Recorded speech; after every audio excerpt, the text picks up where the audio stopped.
मलिक अमजद खान भी हमारे साथ हैं, पीपीपी के लीडर हैं। आपका खैर मकदम है अमजद खान साहब।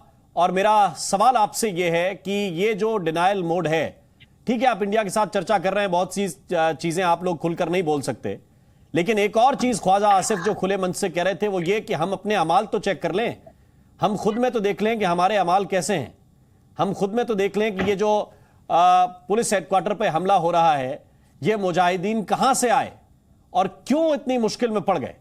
तो ये खुद से चीजों को कबूल करना और उनको ठीक करना, क्या आपको लगता नहीं है कि अब डिनायल से बाहर निकलकर उनको ठीक करने की दिशा में आप लोगों को जाना चाहिए?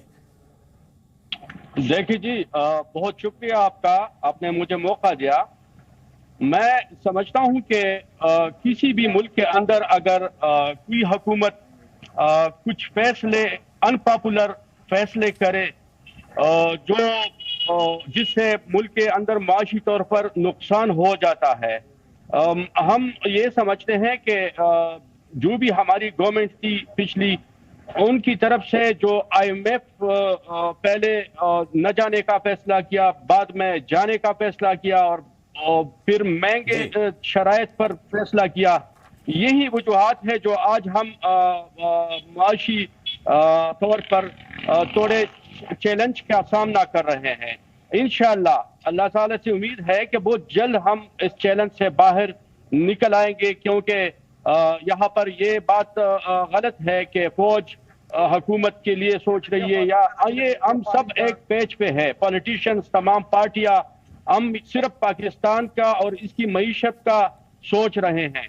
और ये जो गलती है ये हो जाती है कभी कभार, बहुत बड़े बड़े मुल्क भी माशी तौर पर गलत फैसले उठा लेते हैं जिनका उनको बाद में नुकसान मिल जाता है, लेकिन रिकवरेबल है। ऐसी माशी हालत आप ये कह रहे हैं खान साहब कि हम रिकवरी की दिशा में बढ़ रहे हैं, अच्छी बात है, आपको शुभकामनाएं कि आप रिकवरी करें और तेजी के साथ रिकवरी करें। लेकिन हुमायूं चट्टा साहब, क्या इसके लिए आप ये मान रहे हैं कि जिम्मेदार दरअसल वही नीतियां हैं, चाहे आप बीती सरकार पे इसका इल्जाम डालिए, चाहे ये जो हर नेता आजकल कहने की कोशिश कर रहा है कि ये जो मुजाहिदीन को तैयार करने की गलती की ये कहीं भारी पड़ रही है?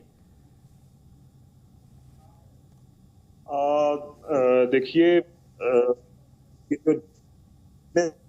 इसकी जो वजूहात हैं ये मुख्तलिफ हैं। बारे में किसी एक को ना तो मोर्द इल्जाम ठहराया जा सकता है और ना ही किसी एक मसले को मोर्द इल्जाम ठहराया जा सकता है। देखिए, ये एक डायरेक्शनल लॉस था शायद इस खिते का भी और पाकिस्तान का भी, तो जिसका खुमियाजा जो है वो पाकिस्तान ने भुगता है। लेकिन अब मुझे लगता है कि एक एहसास है इस खिते में भी और बिलखसूस पाकिस्तान में कि हमें एक जो है नई जो डायरेक्शन है उसको अपनाना होगा इस खिते के हवाले से। और इसमें ना सिर्फ पाकिस्तान को बल्कि जो खिते के दूसरे मुमालिक हैं उन्हें भी इस सारी का हिस्सा बनना पड़ेगा, ताकि ये खिता जो है ये तरक्की की तरफ जाए और अमन जो है वो यहाँ पे कायम हो सके।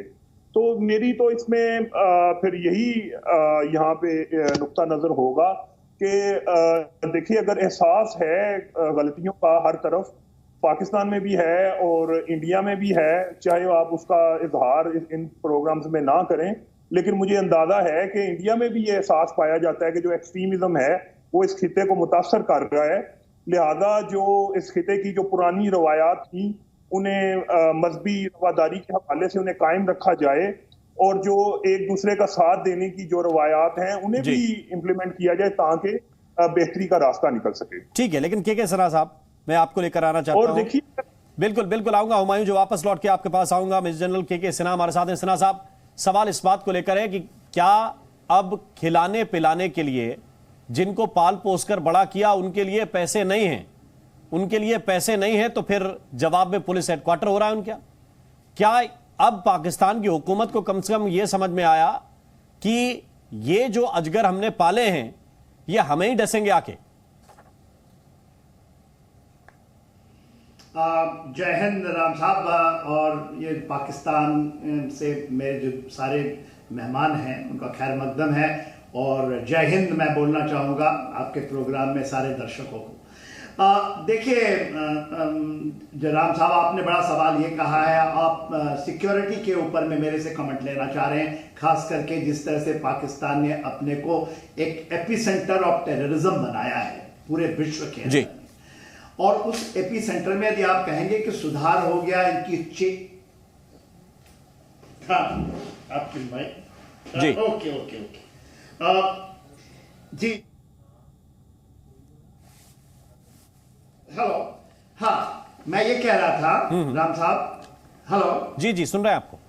मैं ये कह रहा था कि हाँ, जो एपी सेंटर अपने को बनाया है पाकिस्तान ने, अब उसमें ये एक ऐसा चक्रव्यूह है, इस चक्रव्यूह से निकलना बड़ा मुश्किल है। आप इकोनॉमिक से निकल जाएं, मगर इस चक्रव्यूह से जो आप अपने चारों तरफ बुन लिया है। देखिए अभी 2 दिन पहले आपने सुना होगा जो इनके सैद रजवी साहब, वो कह रहे हैं बेलवी हैं, तहरीक लिबाक के पार्टी हैं, जिससे 50% बेलवी जो है पाकिस्तान के अंदर में उनके आत्महत्या बोलती है। वो कहते हैं दाहिने हाथ में कुरान रखिए, बाएं हाथ में अपने जो पटाखे फोड़ने बोलते हैं, अपने न्यूक्लियर बमों को रखिए और आप चले जाइए विश्व के अंदर, सारे लोग इंक्लूडिंग भारत आ जाएगा घुटनों में, आपको बेल आउट दे देगा, आपको पैसे दे देगा।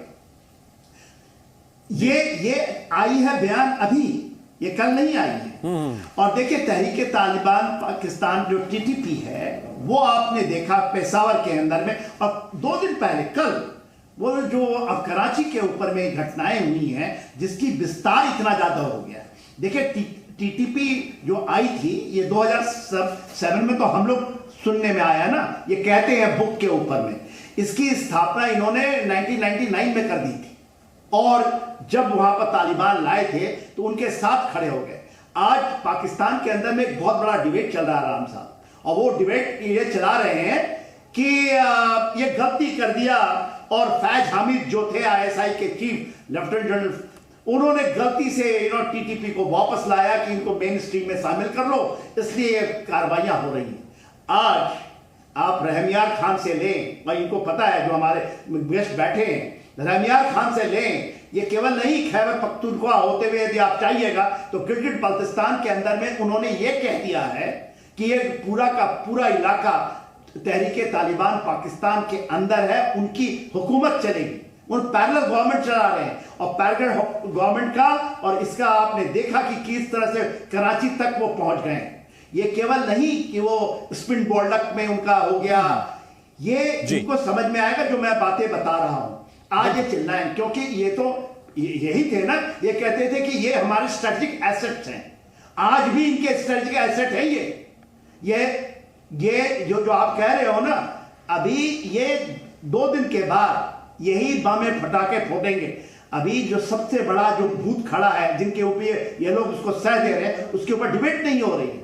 जो इस्लामिक स्टेट खुरासान प्रोविंस है, ISKP जी, वो इनके नंगरहार ये इस इलाके से निकल करके अब इनके ऊपर मैं इरशाद अहमद खान को इस पर लेके आता हूं आपके कमेंट पे। जी जी, इरशाद अहमद खान, जो बड़ा नासूर है उसकी तरफ आपकी निगाह तो गई है, लेकिन उसको भरेंगे कैसे, ये इसकी तरफ कोई स्ट्रेटजी बनती हुई नजर आ रही है?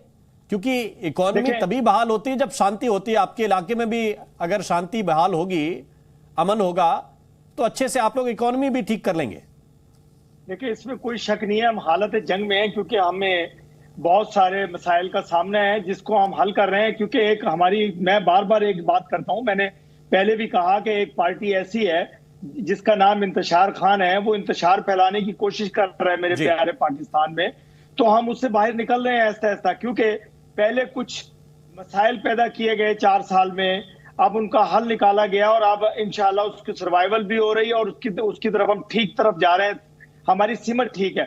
और दूसरी बात आप करते हैं कि मेरा प्यारा पाकिस्तान, सबसे पहले पाकिस्तान पाकिस्तान जिंदाबाद, कि खुदा न खास्ता हम डिफॉल्ट कर देंगे, हम अपनी जान दे देंगे, अपने मुल्क को डिफॉल्ट में नहीं जाने देंगे। हम हमारे पाकिस्तान में इतनी ताकत है, इतना पैसा है कि अगर खुदा न खास्ता मुल्क पे बुरा वक्त आया तो हम अपनी जान, अपना माल सब कुर्बान करेंगे अपने पाकिस्तान के लिए। पाकिस्तान के नेता जो है, डिफॉल्ट में नहीं जाने ज्यादा करते हैं।